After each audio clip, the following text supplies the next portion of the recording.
Hi guys! Nagluto nga kami ng banana Q dito sa probinsya ng aking asawa. Tara, samahan nyo kami. Let's go!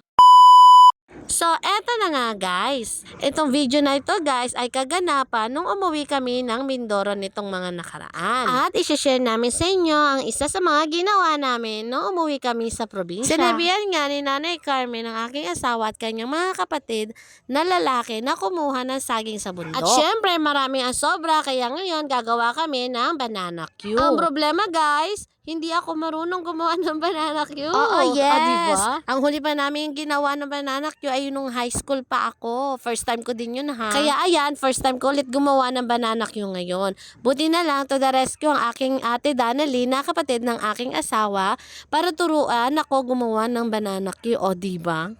At para sa mga gusto gumawa ng banana Q katulad ko at gustong matuto, itong video na ito ay para sa inyo. Yes! Ang unang ginagawa pala namin dito guys ay nagpiprito ng saging.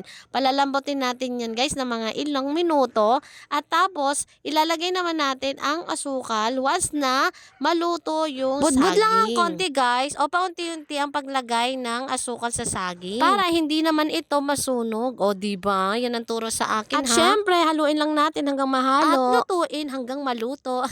Charot. O diba guys, ganyan kasimple ang pamumuhay dito sa probinsya. Kapag ikaw ay nagtanim, ay talaga naman na ikaw ay may aanin. Kaya guys, yan ang isa sa dahilan kung bakit bumabalik-balik kami dito sa probinsya ng aking asawa. At syempre, para makapiling namin ang mahal namin sa buhay. O diba? At ayan na nga guys, luto na ang first batch ng ating ginawang banana Q ngayon. O diba, tamang-tama lang ang pagkakaluto at pagka-coat ng asukal dito sa ating banana Q. At syempre guys, fresh itong gamit natin na saging dahil kakakuha lang ito galing sa bundok.